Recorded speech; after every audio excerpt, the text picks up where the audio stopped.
for joining us here on Halton News. It's Thursday, October 29th, and I'm Jessica Kading. Taking a look at our local COVID-19 numbers now, there were 29 new cases reported in our region today, and unfortunately, one more death, that of a Chartwell Waterford long-term care home resident. Unfortunately, this is related to an outbreak happening there. There have been 32 cases reported in that facility, which is located in Oakville. Breaking today's numbers down by region, you can see that Burlington has 68 active cases, 43 of which are part of the outbreak at Tansley Woods Retirement Home. Oakville has 97 cases, Milton 48, and Halton Hills 23, over half of which are a result of the outbreak at Amica Georgetown. A Burlington teen was reported missing last night. The 15-year-old was wearing a black jacket, black track pants, and gray sweater. If you know the whereabouts of Anthony Kutowicz, please call police 905-825-4747. Across the province, the Ontario Liberal Party nominated candidates to run in the 2022 election, and Milton will soon get theirs. Melissa Candelaria reports. Votes come in for the next Ontario Liberal candidate for Milton. There are 5 residents aiming to take the nomination, 2 of which are sitting council members. Rick DiLorenzo, Milton councillor for Ward 3, and Samira Ali, councillor for Ward 2. Other nominees include Galen Nadeau-Harris, who is the manager of community affairs for MP Adam Van Couverden. His name may also sound familiar as he is the son of former MPP Indira Nadeau-Harris. Samia Jaws, a real estate agent and anchor of House of Politics for Canada One TV, and Khurshid Khan, engineer, community activist, and a politician. Now, whomever is chosen, president of the Ontario Liberal Party, Brian Johns, says getting nominated is just the beginning. Coming out of October 29th, Milton is going to have a leader from the Ontario Liberal Party representing their community in a new nominated candidate. And the fact is that while the work that is happening right now to get them nominated, the real work begins after they are nominated and are the leader and can represent their community. Because there is a lot of listening and there is a lot of work that needs to be done in building and organizing and working towards that election date. Results of the vote are expected later tonight, and an announcement on who the candidate will be is expected Friday. Reporting for Halton News, I'm Melissa Candelaria. There was another large COVID-19 related funding announcement made by the provincial and federal governments. Oakville MPP Stephen Crawford has those details.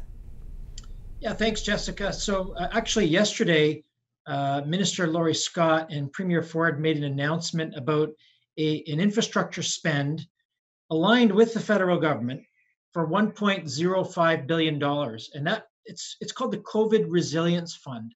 And that's trying to get money in our local communities as soon as possible so we can get a recovery here through this COVID pandemic.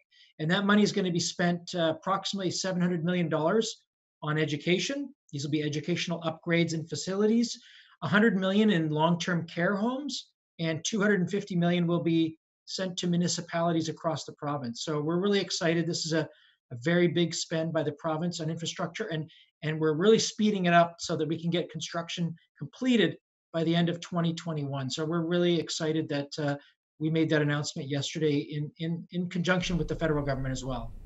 I asked MPP Crawford to explain how this may benefit us locally in Oakville specifically. Yeah, that's a very good question. So each school board will be sent some funds, and each municipality will be allocated a certain amount as well. So it'll be up to the municipality to determine how their funding is spent. So that would be up to the mayor and council, but there will be direct benefit for the community of Oakville, most definitely. So we're excited to see that. And finally, even though the announcement wasn't made here, the message is the same. We can all make decisions each day to help support our neighbors, friends, and fellow community members. There was an announcement actually in Barrie, Ontario, with the Premier, talking about our phase 2 of our Made in Ontario plan. And basically what we're trying to do is promote Ontario businesses through the pandemic. It is really critical that we support local businesses throughout the province during this pandemic. And we can't state the importance of that enough. We want to keep jobs here local, and we want businesses to thrive. A lot of businesses are going through a tough time. When we invest and spend locally in our community, that money just really spirals throughout the community. So I know the Premier was up in Barrie today at Napoleon, which you may know the name. They make barbecues and gas fireplaces as a great company. But I really encourage all of the folks that are watching on TV as much as you possibly can. Spend your money on local businesses and spend your money on Ontario-made products where you can. If you can do that, you're helping our community and your neighbors. So I really encourage everybody to do that as much as we possibly can. There's still time to get out there, enjoy the fall colors before all the leaves fall. And if you're an Halton Hills resident, we have good news for you. There's a brand new trail for you to discover and explore. Take a look at Hungry Hollow Trail. It expands the existing trail network from Maple Creek Parkette into the ravine and is complete with a new bridge and boardwalk as well. Users are encouraged to keep to the formal trails to preserve the ravine's health, but you're welcome to walk, jog, hike, or cycle. For trail maps, visit haltonhills.ca. As we all know, COVID-19 has completely altered our day-to-day lives. When something really upsetting happens, like a death of a loved one, the complication of COVID may make the grieving process even worse. Nikki Wesley spoke with Lighthouse for Grieving Children Executive Director to find out how they're helping children during this difficult time. Let's take a look. Lighthouse for Grieving Children was founded 21 years ago and has helped countless children at a time when their lives have been turned upside down and inside out. Lighthouse has continued this essential work throughout the pandemic. I think the biggest impact that COVID has had on families is the inability to say goodbye to a loved one. We read stories in the news all the time about families that can't say goodbye to a grandparent because they're in a long-term care facility or a nursing home. And also that families can't gather together for mourning rituals. And that's what brings comfort and support. So this can lead to more complicated grief because we don't have the support of our community, of our family and friends that we typically rely on. At Lighthouse, those families can reach out to us. They can become part of our virtual support groups and really get the support they need to help them process through those feelings and work through the grief. At the outset of lockdown, all their support groups went virtual. Trying to have the Lighthouse experience as close to what a family would experience here in person. So we've actually been sending activity kits out to our families. They include craft supplies, they include activities to help children process through what they're feeling, to help children remember the person who's died, so memory activities, and activities around grief and grief support. So really that these children have that opportunity to talk about what they're going through, to use activities to facilitate that expression of emotion, to help them preserve the memories of their special person who died, and really reinvest in their lives and build resilience for their future. While Lighthouse is primarily for children, there are concurrent parent supports. Because we believe that the health of the parent and how the parent is processing their grief is directly related to how the children will cope with their grief. So we really think it's important to have be offering grief support to both parents and children and youth at the same time. So at Lighthouse, around 2/3 of the families that come here are sole parents. It's the spouse who has died. And obviously the impact COVID has had for those families is they're even more isolated in their grief. Often they're moms at home trying to work, trying to manage homeschooling at the beginning of COVID, now trying to manage multiple children's schedules at school, dealing with their grief and really not having their extended family support like they may have had before. So it can be a period of a lot of anxiety, a feeling of isolation, a feeling of being really alone. So grief support is even more important now to give these families a connection to one another, to other people who are going through similar situations, so they have that support network when our communities are very isolated because of COVID. Lighthouse is not government funded, so they rely upon fundraising initiatives to provide their support groups for free. With all their regular fundraising events canceled, they've created a new initiative, Kitchen Memories. So we have collaborated with 5 different celebrity chefs to share their kitchen memories and special memories in the kitchen that brings back recipes of that person who has died. The reason that we gravitated towards that was COVID has brought this return to the table and resurgence of home cooking and the importance of family coming together. And we hear from our Lighthouse families about the empty seat at the table. And, you know, food and kitchen and events like the holidays really bring back a lot of memories for our Lighthouse children. So we felt this was a really good way to merge the memories that we hear here with celebrity chefs that can help raise the profile for grieving children. For more information, go to grievingchildrenlighthouse.org. Reporting for Halton News, I'm Nikki Wesley. The LGBTQ2 community and allies in Halton are happy to know that conversion therapy is a step closer to becoming illegal across our country. A second reading of Bill C6N was debated this week. We caught up with Milton MP Adam Van Couvert this afternoon for those details. I would love to tell you a little bit more about it, both as the MP of Milton, but also as the Parliamentary Secretary for Diversity, Inclusion and Youth. I have had the opportunity over the last couple of months to work on this bill and learn quite a lot more about the horrific and demeaning practice of conversion therapy. First of all, it's a misnomer. It's not a therapy, it's abuse, full stop. There's nothing therapeutic about it.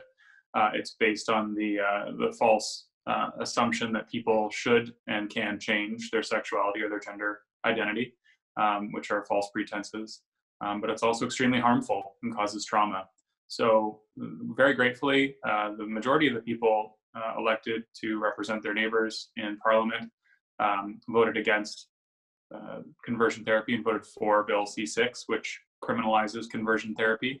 It also criminalizes solicitation for conversion therapy, or for Canadians to go abroad for conversion therapy, and for some other aspects of conversion therapy as well.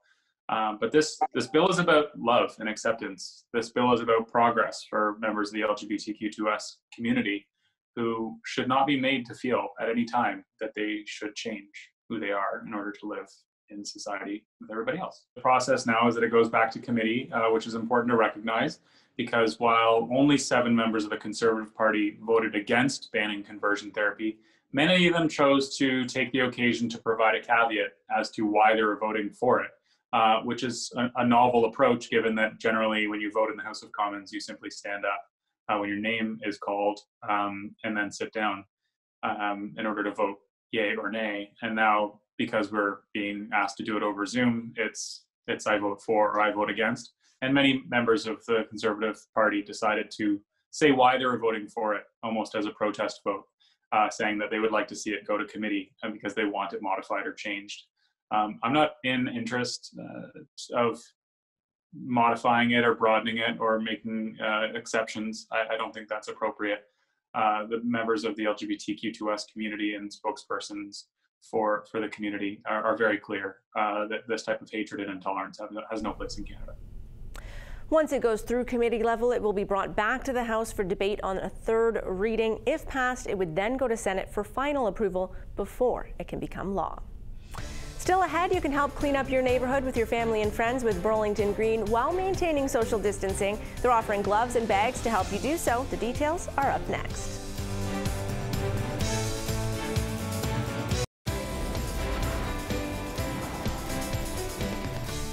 Welcome back to Halton News. Burlington Green cleanup, green up events are still on, and you can participate safely by getting involved with a small group of your family and friends, wearing masks, socially distancing, and getting your neighborhood looking nice before that snow starts to fall. Kelly Spanik joins me with the details that you need to know. Absolutely. So my name is Kelly. I'm with Burlington Green. We're a local environmental charity. We work with people across all sectors to help protect the environment, mitigate climate change, and just overall make Burlington cleaner, greener, and more environmentally friendly. So we are in the heart of fall. We're coming into the end of October, but it's not too late to get out and do some eco action. So that's where I'm very happy to let you guys know about our 2020 Community Cleanup Greenup. So there's 2 elements to that. The first is our cleanup. So in the past, it was a big citywide week-long event in the spring, though due to COVID, we had to change things up a little bit, but in many ways, it's still the same. So how it works is you essentially choose a location that you want to clean up. You let us know about it, and you can sign up to do that at burlingtongreen.org. And then you go out into that community, maybe bring a small group of people like your family, friends, or a small community group, and you safely do a litter cleanup. So we're able to provide gloves and garbage bags as well to help support your cleanup. The second piece we have of that is our green up. which again, normally we would have planned a big tree planting event, though unfortunately, because of COVID, we weren't able to do those. So what we're encouraging people to do is to plant a tree, a shrub, maybe a pollinator plant on your property, maybe remove some invasive plant species, give your trees a little bit of care. Or if those things aren't possible for you, just spend some time to learn about the local biodiversity in Burlington. And we've got some great resources online to help people get started with that. As a nice little bonus, we also have some free native plant seeds that we're giving away for people who want them as well. It's a big citywide week-long event in the spring, though due to COVID, we had to change things up a little bit, but in many ways it's still the same. So how it works is you essentially choose a location that you want to clean up. You let us know about it, and you can sign up to do that at burlingtongreen.org. And then you go out into that community, maybe bring a small group of people like your family, friends, or a small community group, and you safely do a litter cleanup. So we're able to provide gloves and garbage bags as well to help support your cleanup. The second piece we have of that is our green up, which again, normally we would have planned a big tree planting event, though unfortunately, because of COVID, we weren't able to do those. So what we're encouraging people to do is to plant a tree, a shrub, maybe a pollinator plant on your property, maybe remove some invasive plant species, give your trees a little bit of care. Or if those things aren't possible for you, just spend some time to learn about the local biodiversity in Burlington. And we've got some great resources online to help people get started with that. As a nice little bonus, we also have some free native plant seeds that we're giving away for people who want them as well.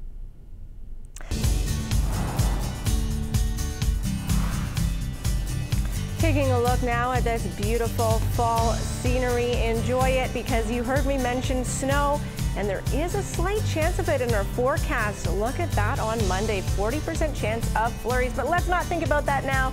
It's Friday tomorrow. We're looking forward to a mix of sun and clouds, but only reaching 4 degrees. So, of course, wear your jacket. Sunny skies on Saturday for Halloween. That is also daylight savings time. The clock changes. You're going to get an extra hour in there, 6 degrees, and a full moon expected for Halloween night. And then Sunday, we're looking at 9 degrees, but that does come with rain showers. And then looking into Monday, once again, a slight chance of flurries, and then back to a mix of sun and cloud by Tuesday.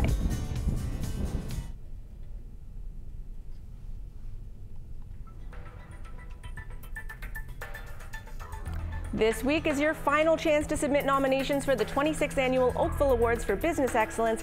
Nominations close at 4 p.m. on Friday, October 30th. You can view the categories and qualifications online at oabe.ca. The Milton Chamber of Commerce is hosting another webinar, Customers, Who Needs Them? The focus will be on strategies to excel in meeting the needs of your customers, clients, or patients, because of course you need them. The online event will take place Thursday, November 5th at 9:30 a.m. To register, please visit miltonchamber.ca. And now we'll look to how some of Halton's top companies performed on the markets today.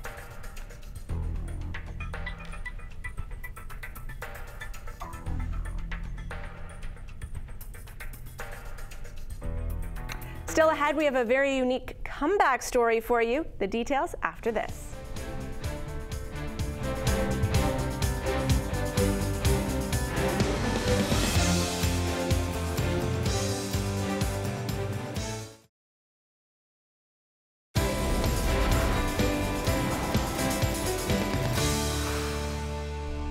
Welcome back to Halton News.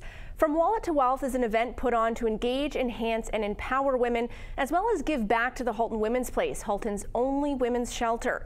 The gala will be virtual this year, but still promises to be fantastic with an incredible lineup of speakers, including Emily O'Brien, who will share her fascinating comeback story and encourage you to discover what you're truly made of as well. We're happy to welcome Emily here on Halton News tonight to share a little bit about her background and how she's gotten to where she is today. Thank you so much. My name is Emily O'Brien. I live in Dundas, Ontario, and I'm speaking at Wallet to Wealth because I think I have a really powerful message to share, and that is the art of the comeback. And all this started in 2015 when I was struggling with substance abuse. I got into a very toxic relationship and broke the law for that person, which ended up with me being in prison after having drugs strapped to my body on an airplane and sent back home to Canada. So in the beginning, I was pretty angry with this and spent a lot of time in denial, but I realized denial was not helping me grow. It was not helping me heal. And I wanted to help create, positive change within myself and also the community. I also noticed how difficult it was for people coming out of prison to reintegrate into society. And so I decided to put my creative spirit to good use and start a social enterprise. So in prison, I started a popcorn business, which now employs former inmates, including myself, while we raise awareness for women in prison, substance abuse, and mental health. So I'm so excited to kind of share the art of the comeback, because everyone loves a comeback, but comebacks are earned. They're not given, and everyone can do it if we try and work together. So I really can't wait. And you really do have such an incredible story to share, and it's inspiring how you are supporting other women who found themselves in similar situations. And you know what? So when I got to prison, I really realized how privileged I was to have a family that supported me, to have a place to live when I got out. And this just wasn't the case for a lot of people in there, which is one of the reasons why people often go back to prison. And so by advocating for especially women coming out of prison, we support organizations such as Stride, Halton Women's Place. We donate clothing for women coming out. And I also teach confidence classes to help other women find jobs. That's awesome, and you certainly have an incredible story. I know we could continue on, but we do need to save some for the main stage. I'm sure many watching will want to come out and hear the rest of your story and also support Halton Women's Place. I'd like to thank you so much for your time here today. Thank you so much for having me, and I really can't wait to support this amazing cause. And for those of you watching, here's a look at the details of the event Emily O'Brien will be speaking at. She is one of 6 speakers looking to inspire you on Thursday, November 12th. To get tickets, please visit walletwealth.ca. Their goal is to raise $30,000 for Halton Women's Place. And if you're still looking for something to do this Halloween, the Downtown Milton BIA has you covered. Their Halloween takeover continues tomorrow, and on Halloween day and night, there's an exciting outdoor scavenger hunt, costume contest, great prizes, and more. Just head downtown to get involved. Pumpkins After Dark is almost completely sold out, but for those of you who don't want to completely miss out this year, there are only 3 more spots available next week. 10 p.m. on Tuesday, Wednesday, or Thursday could be yours. The displays look incredible, and you can view them from the comfort of your own car on a 2.5-kilometer audio-guided experience with over 150 pumpkin sculptures. To scoop up your tickets, log on to pumpkinsafterdark.com and do so fast. I'd like to take this opportunity to thank you for tuning into Halton News right here on your TV. We'll be back with another live edition tomorrow night at 5. Until then, I invite you to connect with us on social media. You can find us on Facebook, Twitter, and Instagram at YourTVHalton. You can also connect with us via email at haltonnews@cogeco.com. Feel free to send us any questions, comments, or story ideas. And if you'd like to see even more content, please visit us online on our website, yourtv.tv. For Halton News, I'm Jessica Kading.